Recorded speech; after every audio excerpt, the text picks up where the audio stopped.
HR, the international break has finally finished, so welcome back to the laziest matchday report on YouTube. So, before we begin with this one, there's some pretty sad news we need to deliver, and that is that Sir Bobby Charlton passed away yesterday. Former manager and player for Preston, Manchester United, an England legend. One of the World Cup winners with England from 1966. So, rest in peace to Sir Robert. Obviously, every club on England themselves, they put out statements, and a full tribute will be paid to Sir Bobby on November the 17th, I believe. It's some game in November that England will be playing. I think it's a game against Malta, if I'm not mistaken.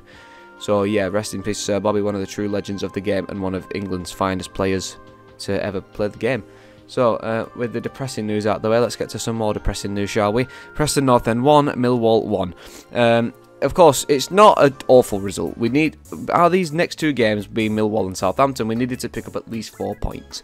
And this is one of the 4, so we need to beat Southampton, basically. But as far as the game goes, 7 shots for each team, 2 on target for us, 4 for them. Of course, I expected them to have more of an attacking prowess compared to us. A game where we had more possession, and yet our attacking fell short once more, as it always does. Yeah, the fouls and the whatnot are pretty normal. 4 yellow cards for us, as per usual. We're always picking up a couple of cards and whatnot. 2 offsides, 5 corners, so not all bad. There were some decent moments here and there, but beside the first 10 minutes, which were absolutely electric, everything else was pretty poor on our end. I think it was a very boring game, an absolute sleeper. So I don't know if it's the early kickoff curse or not, but it was not a great game to watch at all. So like I said, the first 10 minutes were electric, with Mads grabbing another goal. I think that's his 3rd of the season now.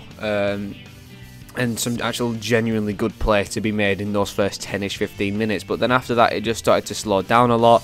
And then mistake after mistake happens. Fleming gets his goal. He loves a goal against us. So whenever we play Millwall, just at home, just back Ian Fleming to score, you'll easily win money. But yeah, no.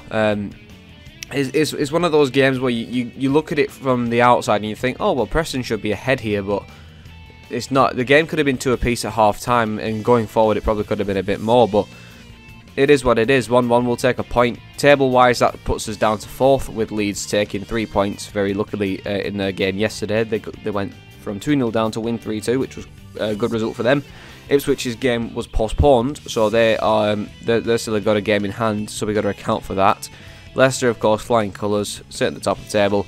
And we play Southampton next, who are literally right below us and a point different. So we've managed to drop from being 7 points clear to now to be no points clear now, because every other team is now on our ass. So we've absolutely fucked our massive lead that we had over the table and had the entire league in a chokehold for about 4 or 5 weeks. So shame, but it's Preston North End. What do you expect? At least these motherfuckers are down here. You know, you'd expect them to say we won the league in November, but that ain't happening this season, is it? They got relegated in November this year.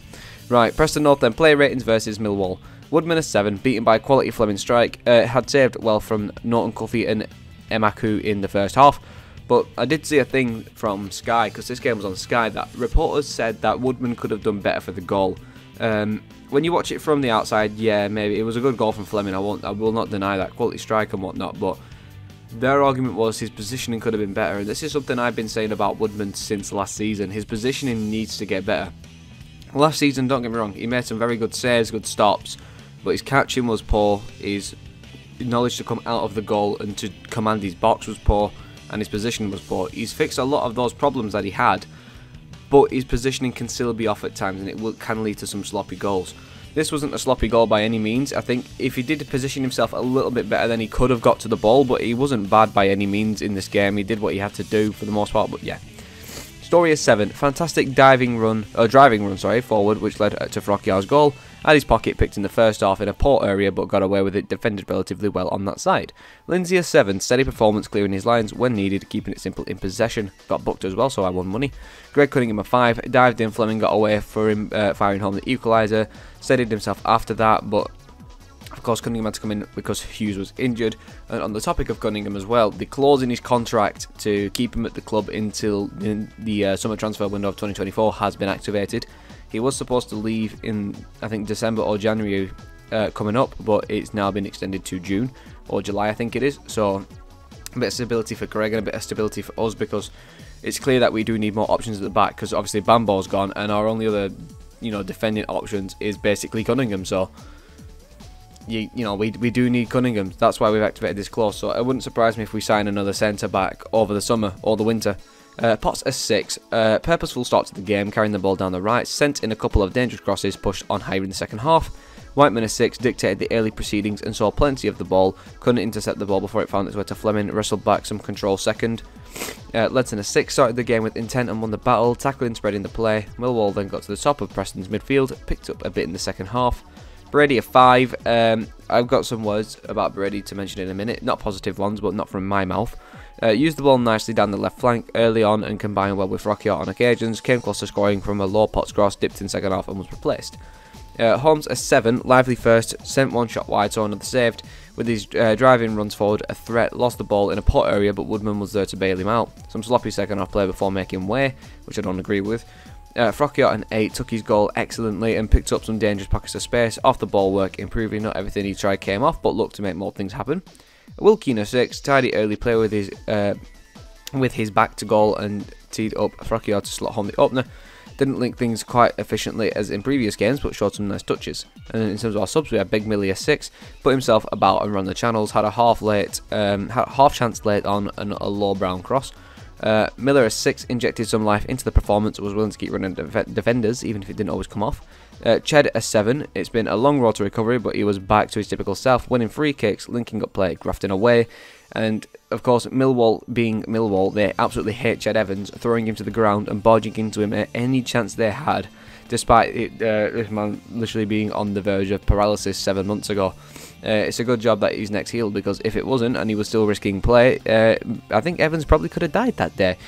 Brown a 6, couldn't help find a P&E winner, but not for a lack of trying. Oh, he sounds like Ryan Lowe now. Ben Woodburn a 5, introduced late in the day, sent a wild shot high and wide from distance, which I heard a lot of people around me say, "You stupid bastard," and all the other curse words under the sun after he tried that effort, which I don't blame them. Instead of taking a shot, he probably should have tried to find an opening to play the ball through, because his shots just aren't all there. He scored against Leicester, sure, but it were offside and it were a decently taken goal, but completely different circumstances in how the goal was supposed to be taken here. So don't agree with him shooting, but I also don't agree with people telling him to shoot just to slag him off after he shoots. It's a bit strange. Now, when I say Brady, of course, Brady's been the subject of controversy a lot recently, and I mean a lot. Because he's easily the worst performing player on the pitch, and there was loads of jeers to take Brady off the pitch. And when it was announced that Brady was coming off the pitch in favour of Miller, it was cheered when he went off the pitch. Like, everyone, when it said coming off Robbie Brady, instead of clapping or whatnot, everyone was saying, they were cheering. As much as I don't like Brady at the moment, as much as I'd rather see Miller start over him, or any other player for that matter, I don't agree with doing that. If you want, a player that's probably already lacking a bit of confidence and motivation, trying to keep himself out of injuries because of his last injury spells, to lower his motivation, his confidence, and etc. by cheering him off the pitch, it's not a great idea, is it? Now, I know a lot of people will say, game's gone soft. We can voice our opinion. Yeah, that's true. But then, if you don't want this, if you want this player to start performing, maybe stop throwing every bit of abuse at him under the sun. It's kind of common sense, really, isn't it? But yeah, I don't agree with that. If you were one of the people that jeered him off the pitch, then you get in the bin. It's outrageous. But yeah, I can understand people booing Holmes when the decision to take Holmes off. They weren't booing Holmes because he was having a great game. So I don't understand why Holmes was taken off myself, but it is what it is. Right, Ryan Lowe's verdict. Let's have a read, shall we? Right, it was finding a way of getting points back on the board, and that's what we did, even though we do need more. I thought we were fantastic for the first 15 or 20 minutes and allowed them to get back into the game after a couple of mistakes. I think Gred and Ledo sort of slipped, Fleming then rolls and puts it in the top bin. Good footballer, you can't give him that time, as we know. Well, he ran there across the whole fucking pitch near enough. Second half, we didn't work the keeper enough, but got buddies on the pitch and brought 5 attacking players on the pitch to try and help us. To give us that impetus, and Millwall were hanging on a little bit. But if you can't win, you don't lose. So good. Well, yeah, no, but you weren't even fishing for a winner. It's a good point, especially after the week we had. The lads took all the instructions on. It can be a little bit better in our decision making, and the final ball or shot, we will be okay. We wanted the impetus of getting on the... He likes that word, doesn't he? Of getting on the front foot and going again, but we huffed and puffed a little bit. It was a little bit flat in the second half. They came out and had an early chance. We had one at the top end of the pitch, Keno and 210s. We were drifting a bit. We got Millie on and put Mads in the 10, which pushed them back a bit. We were trying to get on and win the game and pushed everything at it. We just didn't have that final bit of quality or luck after they scored. We sort of dropped off a bit, but Dwayne had a great chance to make it 2-0, and if he goes low, he probably scores. Which, it baffles me how he's got such a good, opportunity to score a goal, and it can go anywhere in this net, but he aims straight for the keeper. It's... he hit that well, it just went down to the keeper's hands, parried it away. If he made it 2-0, you could say it's game over, but that not in this league. Dwayne was getting those positions, and he drove really well. Thought him and Mads tied towards the end a bit, towards the end a little bit, so hence the changes, but they were fantastic. Yeah, I understand you were tired, but you could have kept him for another 10 minutes at least. On another day, he hits it hard and low, and it rolls into the back of the net. No criticism from me. He got a shot on target, which was the only other shot on target we had all game, but okay. We didn't have a single shot on target in the second half, fuck me. You can't put crosses into the box against Millwall. They've got to be low, hard, picked out and pulled back. That is what we wanted. We plan to play short corners and then cross from different angles because they are big lads and they commit bodies to clear any ball at the danger zone. I thought we were solid in most things, and it was 90% performance in my eyes, if you like. If we'd had that extra 10% or a bit of luck, we could have won. It's a point in the right direction, yeah, but when you look at the start of the season when we've gone like 7 games unbeaten, unlike last season when we went 7 games drawing 0-0, it's a different kettle of fish, because when you had, I think the team selection's what's really throwing Law's head through a loop here, because when we had less players available, he was picking the players that made the most sense to play the game, and he was making wild card decisions such as playing Keane best for the first 3 games of the season. But now that we have these players back, it's almost as if he's returning to names and players that he has a good bond with or he knows well. That's why Robbie Brady's getting starts, and that's why XYZ players getting a start. That's not how it works. That's not team selection. That's just bias. When we were playing the earlier games, Bristol excluded because that was a 1-1 draw, but then everything that came after Bristol, and we're winning those games back to back to back. We've gone 5 games unbeaten, 5 games straight wins, etc. We were playing teams that didn't make sense off the top of your head. Of course, we had a great debut from Liam Miller in one of those games. Then we've got Will Keane starting to press the charge, Dwayne Holmes impressing as well as Mads in those games because certain players weren't available. At the back, it was Lindsay, Story and Hughes. In the middle, we've got McCann and Ledson, which was at first a strange thing to look at because everyone's like Ledson. But then when you've got Brown and Frockyar on the pitch together, they seem to be doing quite well. And on either side, you've got Potts and Best, making a great charge forward, I must say. So it's not... I think it's just the team selection that's really boiling us down to being an empty sack of rice at the moment. It's hard to describe what I'm trying to say because the performances, while most of the performance that we want is still there, it's that final bit of quality that we can't get across the line, and that's because of the players we have on the pitch. Not to single them out, of course, but I'm just saying, like, the quality of Brady going forward is far, far lower than Keane Best, and his defence is far worse than Liam Miller. However, in terms of playing Best, he's prone to make mistakes, and if he's got an injury at that age, it could be poor for his career going forward, and that's why I think the Law doesn't want to risk him. Of course, he's prone to making a mistake. Every youngster is. Every player is. Robbie Brady makes 5 a game. But with Miller, I don't understand why he's not getting the minutes. If Brady's impressing that much in training, what's going wrong on the pitch? There must be a mentality problem on the pitch, but it needs sorting out. Of course, McCann's now injured, so he can't play. So we're going to have to find another system to work around in the middle. It's stubborn. It's just being stubborn, and that was one of the problems we did have last season, being stubborn in terms of the formation and the lineup that you would choose to play. If we have the rotation that we had at the start of the season by, experimenting a little bit and not being afraid to dip your toes in, then potentially we could be picking out some better results here, but I digress. I'm not the manager. I don't make these calls. I just think it's a important thing to take note of when we are, being successful and then next minute we're not. That's just all I'm saying. Just look at the team, please.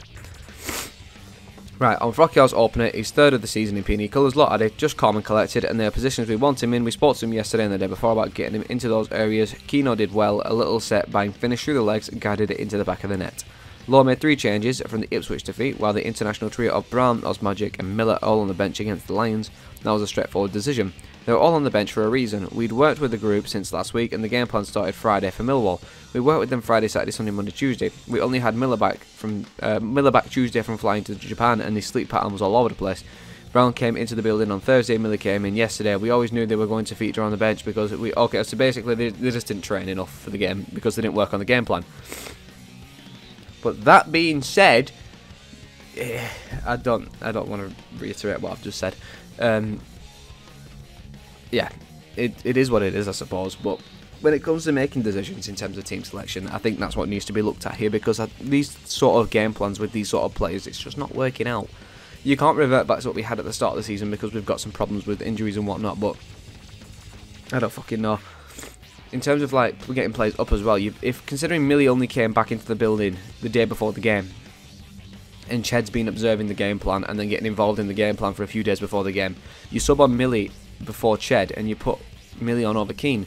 Millie being a player that doesn't speak a word of English, well, he does speak English, but barely a word of English, doesn't really understand what's going on, and he's just trying his best to receive the ball because he can't do much else.